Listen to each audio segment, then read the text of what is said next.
Hello, I welcome you all in this presentation. This presentation is based on the diffusion bonding process. This is one of the solid state joining processes and it is related with the joining technologies for the metals. So, in this presentation we will see that how the diffusion is actually used for development of the joints and this process is so different aspects related with this process is starting with the mechanism of developing the diffusion bond and then the conditions where this kind of process is favorable. So, favorable conditions where this process can be effectively used. Then we will talk about the more about the diffusion related aspects and then the factors affecting diffusion, factors affecting diffusion like mostly temperature, time and maybe sometimes the compositional aspects, the composition of the metal systems which are being joined, and then we will see the parameters related with the diffusion bonding. Parameters like these are temperature, time and pressure. Apart from this, another one is the level of vacuum which is used for the diffusion bonding, also plays a very specific role, and the method of the diffusion bond. Methods of the diffusion bond involving like surface preparation and then the bonding. So, we will try to talk about all these aspects apart from the limitations related with these processes and what are the efforts being made in order to overcome those limitations so that the process can be made popular. So, as far as the diffusion bonding is concerned, like say this is mostly used for the metallurgically incompatible systems, metallurgically incompatible systems. So, say like one side we have system A, on another side we have system B and the two are to be joined. So, the joining will be facilitated through the diffusion across the interface. So, matting surfaces first are brought in contact, matting surfaces are brought in contact. So, whenever this contact they are brought in contact, initially contact at the matting surface is very localized. So, like say contact is here, little bit here or little bit here. So, very actual contact area is very small. So, in order to means metallic continuity is very small right now. So, in this case when the pressure is applied initially, application of pressure will collapse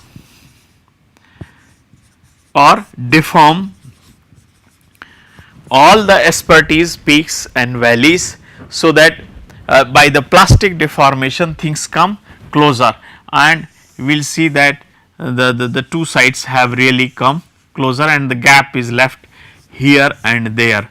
So, when this is achieved at high temperature, means at high temperature the systems have been kept at high temperature under pressure. So, the deformation is facilitated in number of ways. One, reduction in yield strength, increase in percentage elongation, and the third is increased creep of the material, especially near the contact areas, near the matting surface locations. So, the creep, plastic deformation under the stresses facilitate collapses the peaks and valleys, and so the metal to metal contact increases.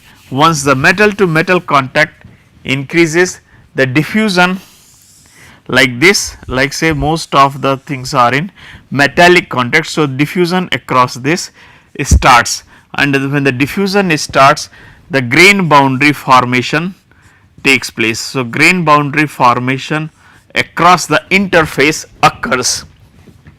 Grain boundary formation, this is the stage which is required for metal to metal continuity or the metallurgical continuity, resulting in the metallurgical bond. So, when the grain boundary formation starts, we will see that these the areas where the metal to metal contact does not exist, these areas will start getting reduced significantly, and gradually we will see that material grains have been formed all along the interface, and the pores are left in between like this. So, the grain boundaries across the interface have been formed, but the pores or the unbonded areas are left within the grain. So, in the third stage or fourth stage, the volume diffusion facilitates the removal or elimination of these the voids and the porosities left within the grain.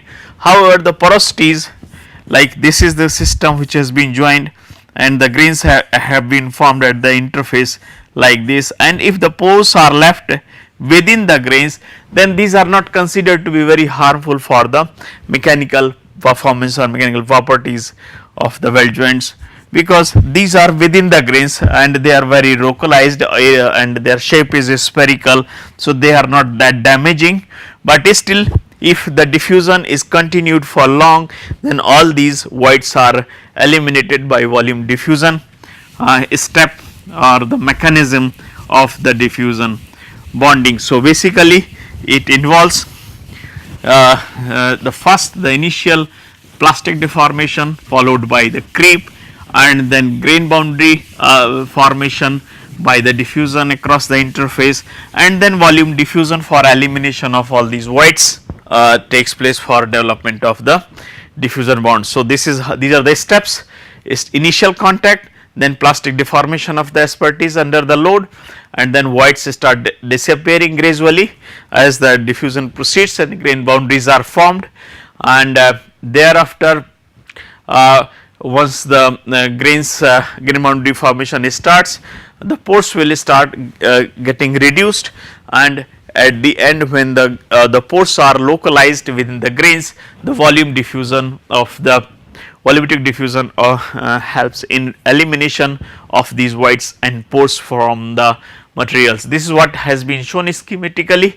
Initially contact is very localized here and there, but in the initial stage, and when the pressure is applied, so the creep and the plastic deformation helps to have the metallic continuity, helps to have direct metal to metal contact, and gradually when the diffusion starts, all this contact area, all this interface will be resulting wherever the metallic continuity exists in, the grain boundaries are formed like this, but still some of the pores are left here and there. So, grain boundary formation, grain boundary diffusion, and the void shrinkage form means voids are left within the grains, and subsequently the continued diffusion, volumetric diffusion helps in elimination of all these voids, but it takes a long time. Diffusion occurs in a number of ways through the number of mechanisms. So, what is needed for the diffusion to take place, like this is the regular arrangement of the atoms. So, if like say here it can be this is 1, if say this atom is missing, then the small size atoms can easily move, this interstitial atom can easily move and fill this space, or this atom can easily move and fill this space. So, if in a metal system having large number of the vacancies near the surface layers, then they will facilitate the diffusion at these vacancies, especially near the interfaces. So, the vacancy diffusion is one vacancy diffusion is one where the atoms occupy the vacancies, and this happens especially when material is severely deformed, vacancies and dislocations are created. So, they will provide easily opportunity for the diffusion to take place through these vacancies. So, this is vacancy diffusion which has been explained here, like the atoms move and they occupy the vacant spaces in the regular arrangement of the atoms. And another one is the interstitial diffusion, where in interstitial diffusion, if the atomic arrangement is regular, and in this case if the atomic size is small, it will moving from one place to another, and this is how the movement of the atoms take place. Things come closer to form the grain boundaries. So, in case of the interstitial diffusion, we know that in regular arrangement, like say if this is the regular arrangement of the atom, so when one atom starts to move here, so when it is in regular position, the stress energy associated with that is minimum, but when it reaches at the center, the energy associated with this is maximum, say 1, 2 and 3. So, energy levels corresponding to 1 and 2 are less, and its maximum when it reaches in course of the diffusion at the center.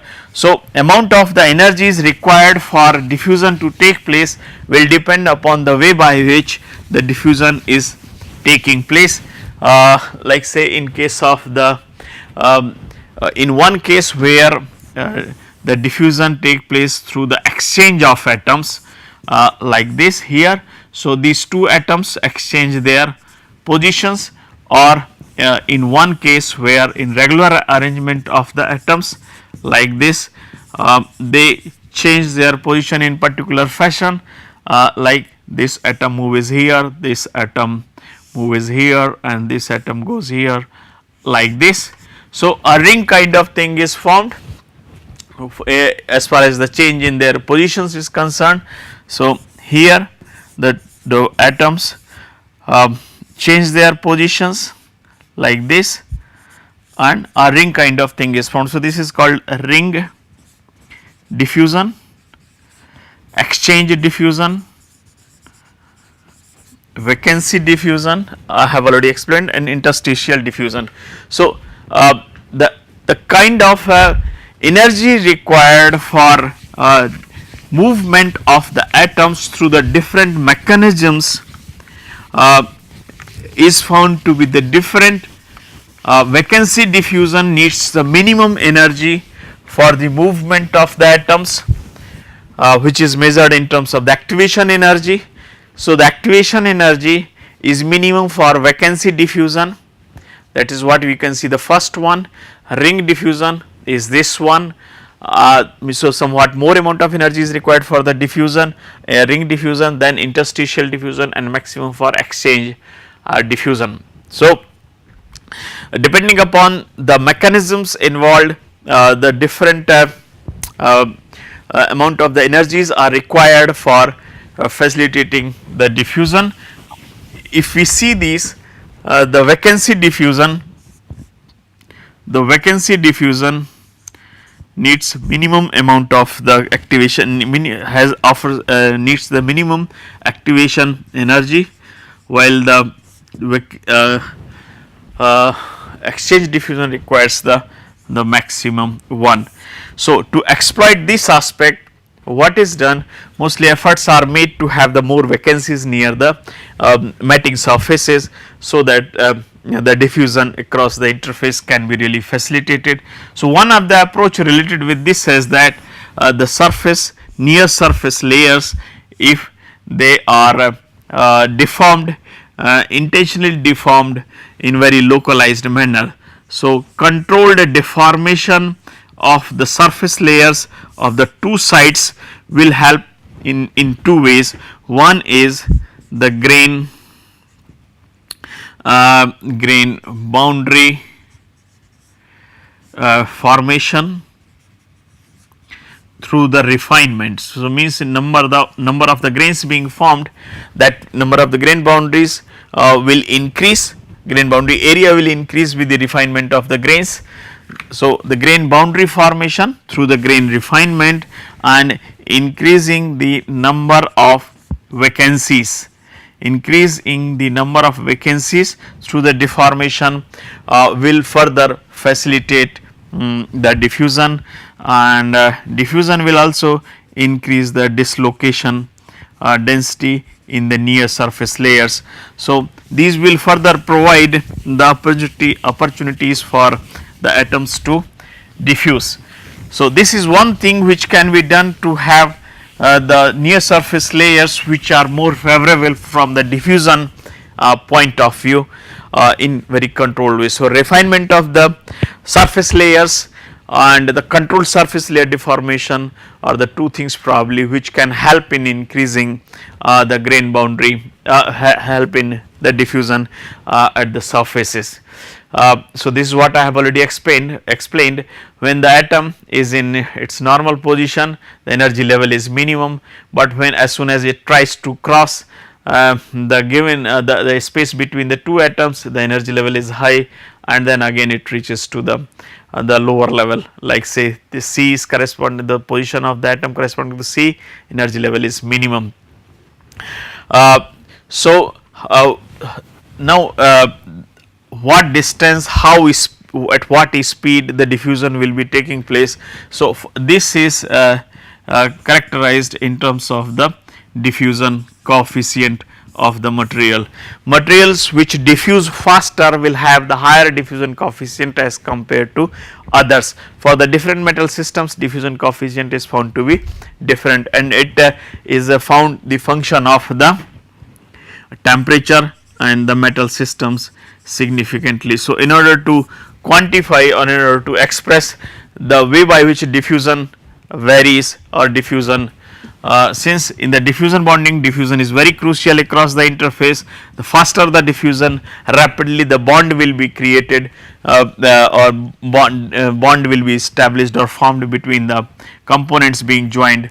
So, it is important that diffusion coefficient is properly understood. So, one is the diffusion constant and e raised to the power minus q by kT. So, the activation energy is q, k is Boltzmann constant, T is the absolute temperature. So, this equation reflects that it is the higher is the temperature, increase in temperature will be resulting in the higher diffusion coefficient, and lower is the activation energy, higher will be the diffusion coefficient. So, it is always good to have the low activation energy and the high temperature in order to facilitate the diffusion, which is found to be the function of the material systems, and the diffusion coefficient is also found to be a function of the temperature. For the given material, how fast the diffusion will be taking place apart from the activation energy and the D or the temperature. If we see, then it will depend upon the concentration gradient between the at the interface. So, higher the concentration gradient of a particular element, say if we say here the particular element concentration, here it is high and here it is low. So, the gradient can be shown like this. If the gradient is high, the diffusion will be occurring at much faster. It is just like the potential difference or the level in the way by which the level between the 2 points govern the flow rate. So, higher is the concentration gradient between the 2 points like this. The concentration gradient is high for a particular element, then diffusion will be faster if as compared to the case when the concentration gradient is less between the 2 points. So, this is what is expressed using this equation dC by dx, indicating the concentration gradient between the 2 points. Higher is the concentration gradient will be resulting in the much faster the diffusion as compared to the case when the diffusion concentration gradient is less. So, another factor which will be determining the distance up to which diffusion will be taking place, this is the interface. So, how far the things will be affected by the diffusion, how far the new grain boundaries or the material will be affected metallurgically in course of the diffusion process, that will depend upon the conditions under which diffusion is taking place. So, if this is the interface, the distance up to which the diffusion will be occurring, that is found the function of the certain things. So, x is the extent of the diffusion length, extent up to which diffusion will be taking place. So, this is found a function of c d raised t square root. So, the distance up to which diffusion taking place is found proportional to the function of the diffusion coefficient, which is of course the function of the T as well as the concentration gradient, and on the other hand it is also proportional to the square root of the T. So, longer is the time, greater will be the distance up to which diffusion will be taking place as compared to the shorter periods. So, this is what happens. So, x is the diffusion length, c is the constant, d is the diffusion coefficient, and t is the time, and whenever the across the interface diffusion takes place, we will be seeing that there is a concentration gradient as per the elements. So, element B will be diffusing towards the A and element A will be diffusing towards the B, and there will be continuous change in concentration of the elements in the two sides. So, the distance up to which it will be happening so of course this is across the interface. So, concentration will be almost 50-50 if the things are completely diffusible in the two sides, and then distance up to which diffusion will be taking place, this will be governed by the time and the diffusion coefficient of the material. So, now we will see the important variables related with the process. There are 4 variables which will govern the success of the process, and these include first is the temperature. Temperature is very important. Normally it is kept 0.5 to the 0.7 times of the melting point of the material in absolute temperature. This directly governs the diffusion coefficient. So, the diffusion is directly governed by the temperature. So, higher is the temperature, higher will be the diffusion, faster will be the diffusion bonding and lesser will be the diffusion bonding time for a given strength. So, this is one thing. Apart from facilitating the diffusion, it lowers the yield strength, increases the ductility of the material, it helps in the surface layer deformation and increasing the metal to metal contact. So, this is important for completing the initial stage, and the diffusion is important for completing the second and third stage of the diffusion bonding. It at the same time it also helps to soften the interlayer if it is being used, softening of the interlayers if it is being used to improve the metal to metal contact or to facilitate the diffusion. So, as a diffusion accelerator it can be used, or it can be used just to have the better metal to metal connectivity between the members. So, as far as diffusion bonding parameters are concerned, bonding temperature, it is maintained between the 0.5 to 0.7 times. Higher the temperature, faster will be the diffusion of atoms, which will facilitate the diffusion bonding. Excess temperature of course adversely affects, because if the too high temperature is applied, then the coarsening of the grains in the base metal also starts, and this kind of coarsening deteriorates the mechanical performance. So, increase in temperature within the reasonable limits of this range is good, but if it is kept too high, then it will adversely affect the mechanical performance due to the grain growth of the material. The pressure is another important aspect that governs the success of the process, because pressure helps to collapse the peaks and valleys and increase the metal to metal contact. This is one, and this is the important function. However, once the complete metallic continuity is achieved, then it does not play in course of the diffusion, it does not play any role in course of the diffusion. So, it helps to secure the tight contact, leads to the plastic deformation of asperties present in the matting surfaces, and helps to produce the vacancies due to the near surface layer deformation. And the too much deformation means excessive pressure sometimes deteriorates the mechanical deteriorates the diffusion bonding process by reducing the number of vacancies. This has been reported also, that excessive deformation is not good, because it closes the vacancies and adversely affects the diffusion bonding process. The time is another aspect.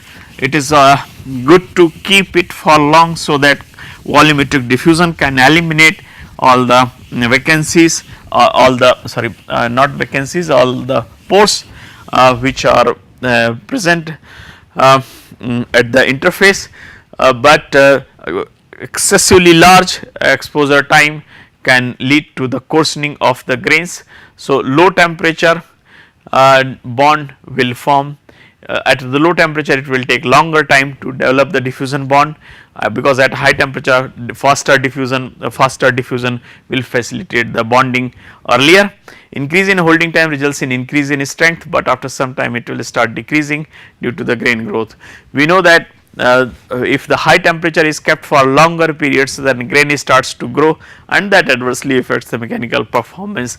And since the diffusion bonding is carried out at a high temperature, more than the half of the melting point, so it adversely affects the diffusion bonding process. So, now we will see the sometimes interlayer is intentionally used, like say the two components A and B are to be joined. So, one purpose of using an interlayer, like if the surface is really too rough, then use of the interlayer, which is normally thin, maybe 0.5 maybe like 1 micron to 30 micrometer thickness is normally used. This interlayer is normally soft, low yield strength and high ductility. These are the important features from the mechanical point of view. And metallurgical compatibility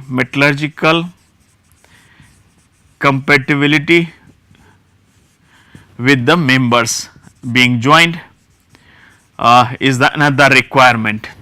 Sometimes it also helps in accelerating the diffusion across the interface. So, these are the three purposes which are basically achieved. If the A and B are not compatible with each other, then let us have the third layer which may have the compatibility with both, so the joint is formed. Another is the presence of this interlayer can help in accelerating the diffusion across the interface, so the bond is formed quickly. Third is the presence of the soft low yield strength high ductility interlayer under the pressure will be getting deformed following the path of the peaks and valleys, and so closing the gaps between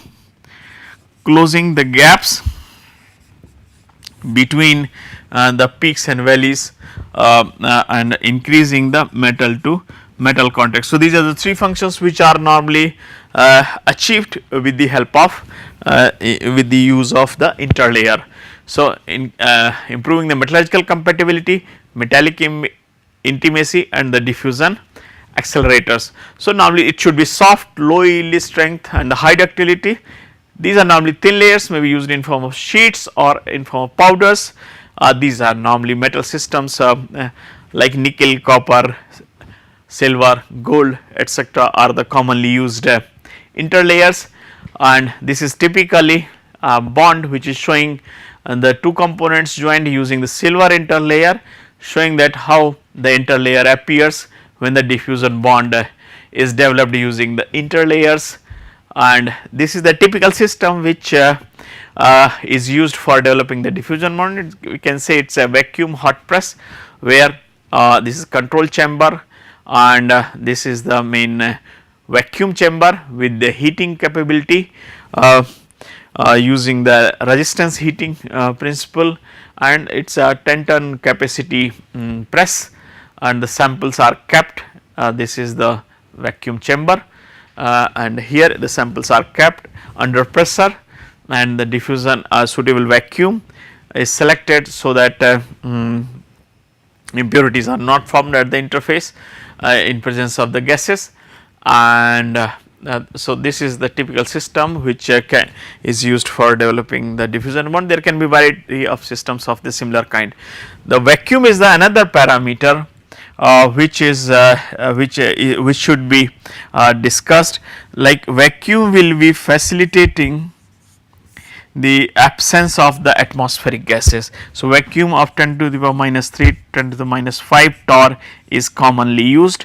When this vacuum is used, all the gases are taken off from the vacuum chamber, and so the metal surfaces which were prepared, preparation is important, normally 0.1 to maybe say 0.01 micrometer roughness is prepared. These must be cleaned from all the impurities and the traces which may be there at the surface, so that when they are the smooth cleaned surfaces are brought in contact in vacuum, the direct metal to metal contact exists at high temperature and under pressure. Across the interface diffusion takes place and the bond is developed. Now, I will summarize this presentation. In this presentation, I have talked about the fundamental mechanisms which are involved in diffusion and the way by important parameters related to the diffusion bonding, and what is the role of the vacuum, what is the role of the interlayers, and what are the factors that matter for development of the diffusion bond, what is the need, what kind of systems are which are normally joined using the diffusion bonding. Thank you for your attention.